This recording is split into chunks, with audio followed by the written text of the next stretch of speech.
Good morning student.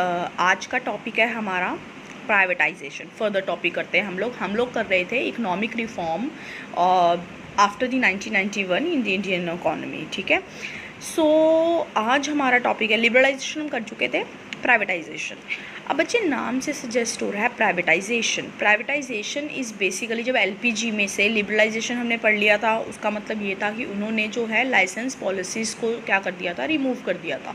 काफ़ी restrictions हटा दी थी, जो कोटास थे वो हटा दिए थे। उन्होंने फ्री कर दिया था कि प्राइवेट जो पर्सन है they can now open the industries without मतलब asking for the licensing from the government. Like government में इंटरफेरेंस को कंट्रोल कर लिया था।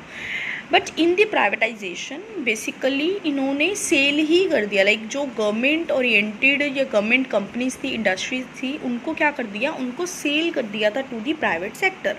ठीक है, जैसे भी हम पहले सुनते थे ना कि इलेक्ट्रिसिटी हमारी गवर्नमेंट अब प्राइवेट हो गई है, तो मीन्स अब ऑब्वियसली अब वो जो उनकी ऑनरशिप थी या उनकी प्रोसेसिंग जो उनके रन करते थे वो सेक्टर्स को, वो कौन करता था, पूरे के पूरे प्राइवेट ओनर्स, एंड जिनका main motive is earning profit.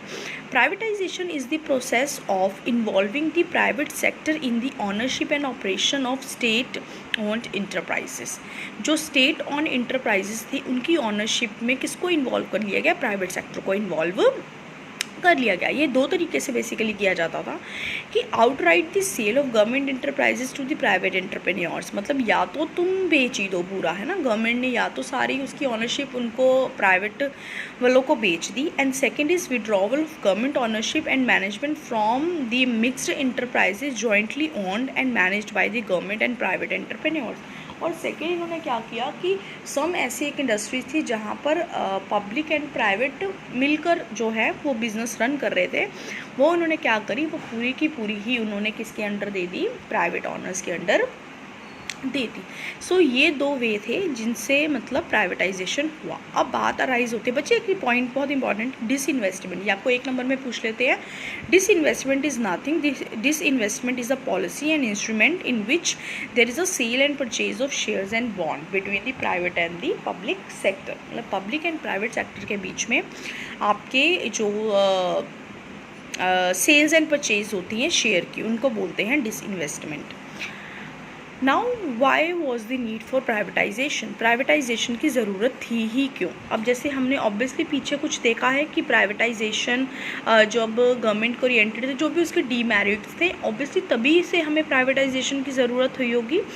पहली तो बात यह है कि जो process of industrialization was initiating during second 5-year plan assigning a role of, मतलब उन्होंने मेन जो पावर दी थी, रोल दिया था, वो किसको दिया था, पंजाब स्टेट अंडरटेकिंग्स को। मतलब उन्होंने पब्लिक सेक्टर को ज़्यादा इंपॉर्टेंस दी गई। हमें पता है जो न्यू पॉलिसी रेवोल्यूशन था 1956, लाइक IPR, उसमें भी इन्होंने क्लियरली क्या कर था, कैटेगरीज बना दी थी 3, है ना, एक सिर्फ प्राइवेट ओनर, एक सिर्फ पब्लिक ओनर, और एक जो मिक्स था public and private for the growth of the economy, like in the process of growth and development. But after that it was doubt, it was through the spread of जो public sector की थी, that India could diversify it industrial base between the period of 51 and 91। Like इसमें आप यही पढ़ रहे हो कि जो था ज़्यादा इंपॉर्टेंस किसके हाथ में था, पब्लिक सेक्टर के अंडर था। देखो मैंने साइड में पॉइंट्स लिखाए हुए हैं कि बेसिक जो आप इसमें पॉइंट देखोगे दैट इज़ करप्शन आ गया। ये सब में तो यही मेंशन है कि ज़्यादा जो इंपॉर्टेंस थी वो पब्लिक सेक्टर को दे रखी थी। ठीक है, बट इनकी जो फंक्शनिंग फिर क्या हो गई, इसमें करप्शन आ गया एंड अनएफिशिएंट वर्किंग इनकी हो गई, बिकॉज कोई भी इनको मॉनिटर करने वाला नहीं था। एंड डेफिनेटली जब मॉनिटर करने वाला नहीं था तो वो अपनी मर्जी से करते थे। तब यह हुआ, ठीक है, यहाँ पे people started shifting from the agriculture to, जब ये सब बता रहे हैं कि ऐसे ऐसे ग्रोथ शुरू हुई, फिर पीपल्स ने एग्रीकल्चर को छोड़कर इंडस्ट्री सेक्टर में शिफ्ट होना शुरू किया। ठीक है, फॉर देयर लाइफ और for their earning, and there was a gradual increase in the percentage contribution of the industry to the GDP, right.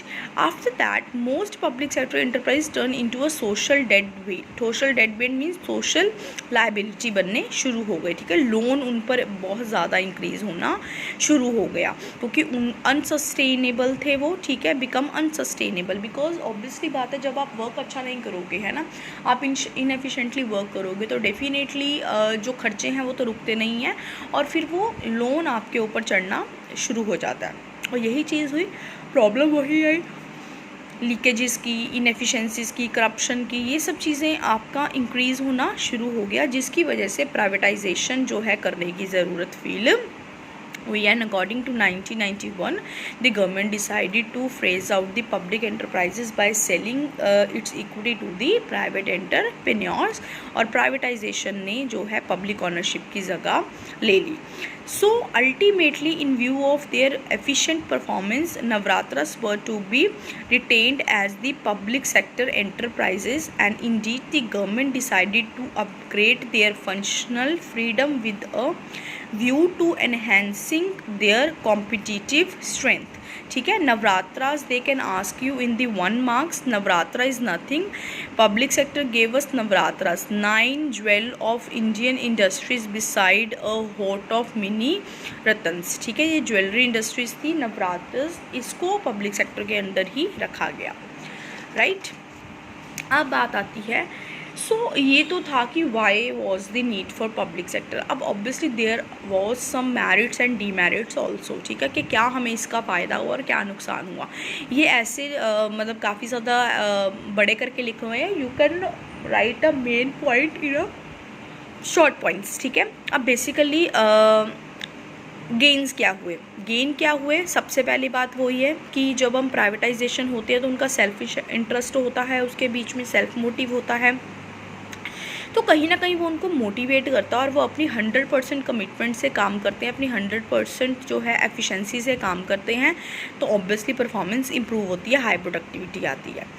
Later on इनमें कॉम्पिटिटिव स्पिरिट होता है, एक दूसरे से कम्पीट करने का, क्योंकि इंटरनेशनल लेवल कॉम्पिटिशन भी होता है, तो कॉम्पिटिशन भी आपको मोटिवेट करता है to adopt the modern technology and modernization and upgradation आप अडॉप्ट करो। उसके बाद इसमें डाइवर्सिफिकेशन ऑफ प्रोडक्ट्स आ जाते हैं। ऑब्वियसली जब आप इतना कुछ प्रोड्यूस करते हो तो आपको डाइवर्सिफिकेशन ऑप्शन बहुत मिलने शुरू हो जाते हैं। ठीक है, जब ज़्यादा वैरायटी होती है, ज़्यादा ऑप्शन होते हैं in the market, again that is lead to the competition and moreover the privatization promote the consumerism. Consumers की जो है वो कंज्यूमर को ज़्यादा इंपॉर्टेंस देनी शुरू हो गई। ठीक है ना, क्योंकि ऑब्वियसली बात है improve the quality of life, क्योंकि जब आप ज़्यादा अच्छे प्रोडक्ट बनाते हो, ज़्यादा कंपटीशन दिखता है, जब कंपटीशन होता है तो ऑब्वियसली आप कंज्यूमर्स की उसको बहुत ध्यान में रखते हो कि उनकी नीड क्या है, फिर देन आप उसके अकॉर्डिंगली प्रोड्यूस करते हो। ठीक है, definitely there was some demerit also. Firstly अब यहाँ पर सेल्फ इंटरेस्ट ज़्यादा आ गया तो सोशल वेलफेयर का जो पॉइंट है वो माइंड से स्किप कर गया, अब सोशल वेलफेयर की तरफ ये ध्यान नहीं देते। ठीक है ना, सो अब इन्होंने सोशल इंटरेस्ट को कहीं ना कहीं इग्नोर करना शुरू कर दिया, चीज़ें मार्केट फोर्सेस पे लीव कर दी। मार्केट फोर्सेस पे लीव करने की वजह से मतलब ये सिर्फ वही गुड्स प्रोड्यूस करते थे those have the means to buy them, मतलब जो उनको खरीद सकते थे। व्हेन प्राइसेस राइजेस, ठीक है, वो उन चीज़ों को बनाते थे, वो प्राइस डिक्रीजेस उन चीज़ों को नहीं बनाते थे। तो अल्टीमेटली जो weaker section of the society है वो क्या होना लग गया, वो सफ़र होना शुरू हो गया। ठीक है, सो ये this was the demerit. Now I hope आप लोगों को क्लियर हो गया होगा व्हाट इज़ प्राइवेटाइजेशन और व्हाट वाज देयर, एक उनकी नीड क्यों फील हुई और क्या उनके पॉजिटिव पॉइंट थे और क्या उनके नेगेटिव पॉइंट थे।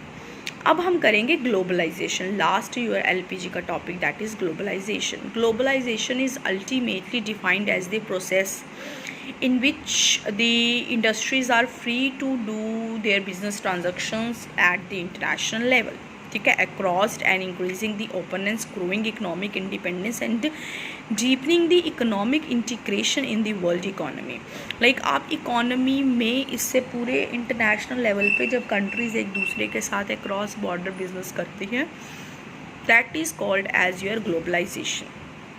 ठीक है, इंटीग्रेट कर दिया, पूरे वर्ल्ड को एक बना दिया। Technology, services, goods and services पे जो भी रिस्ट्रिक्शंस थी वो क्या कर दी गई, रिमूव कर दी गई। And particularly it is expected that the capital technology will flow from the developed country to the under developed companies. अब आपने एक कंसेप्ट सुना होगा या उसमें भी आउटसोर्सिंग।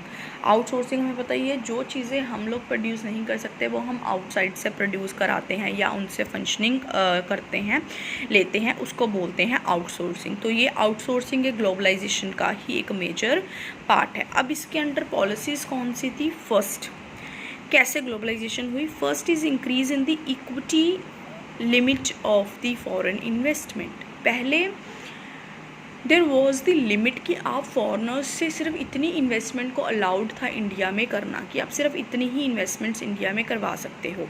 बट आफ्टर दैट, मतलब आफ्टर द ग्लोबलाइजेशन जो है वो रिस्ट्रिक्शंस क्या कर दी गई? हटा दी गई, इंक्रीज़ कर दी गई। लाइक अब पहले क्या था कि इन दी 47, मतलब it has been raised from the initial 40% and it now ranges to 51 to even 100%। ठीक है, जो फॉरेन एक्सचेंज मैनेजमेंट एक्ट है जो has been enforced and compliance to FEMA has been accorded high priority. फिर इसको हाई प्रायोरिटी शुरू हो गई। मीन्स अब बेसिकली कह रहे हो कि अब फॉरेन इन्वेस्टमेंट्स को अलाउ कर दिया कि जितना किसी का विलिंग है वो बिजनेसेस में एक दूसरे के इन्वेस्ट कर सकता है। Now partial convertibility.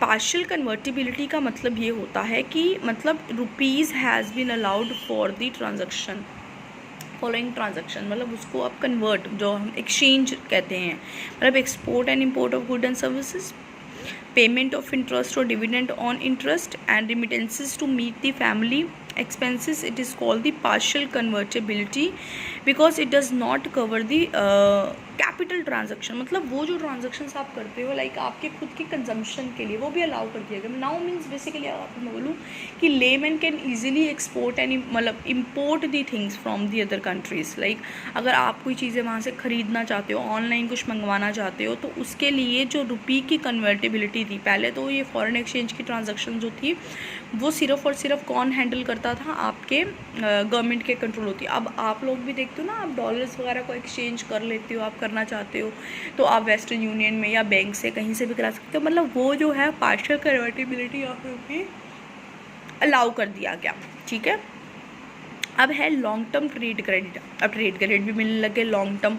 ठीक है, अब लॉन्ग टर्म ट्रेड क्रेडिट कैसे? मतलब कि अगर आपने जैसे अगर आपने एक्सपोर्ट इंपोर्ट कर रहे हो, जो बड़े बड़े बिजनेस है अगर वो डोमेस्टिकली ट्रेड करते हैं तो ऑब्वियसली उनकी बहुत क्रेडिट फैसिलिटीज़ चलती हैं। एक दूसरे से एक्सपोर्ट इंपोर्ट उनका एक्सपोर्ट इंपोर्ट कह रही हूँ सॉरी, मतलब जब वो डोमेस्टिक ट्रेड करते हैं तो जो उनकी काफ़ी चीज़ें ऐसी हैं जो क्रेडिट पे चलती हैं। ठीक है, वो मतलब उधार पर चीज़ें होती हैं, जो बिजनेसमैन होते हैं उनका ऐसा सिस्टम चलता है। तो वही सेम चीज़ हो गई इंटरनेशनल लेवल पे कि लॉन्ग टर्म क्रेडिट की पॉलिसी इंट्रोड्यूस्ड हो गई। Foreign trade policy enforced for a longer duration implying that it is a liberal policy। ठीक है ना।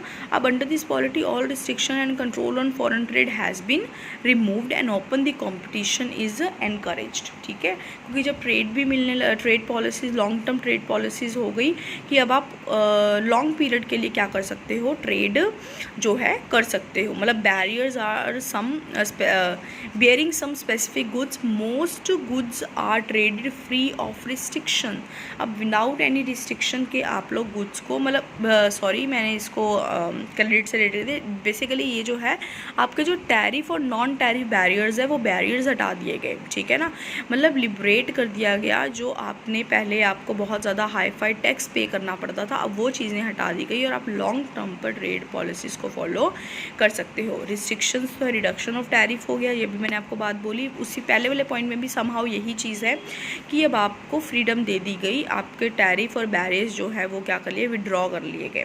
Withdrawal of the quantitative restrictions भी जिसको बोलते हैं कोटास लगाते थे कि आप सिर्फ इतना अमाउंट ही है वहाँ से एक्सपोर्ट या इंपोर्ट कर सकते हो। अब वो चीज़ें भी हटा दी गई।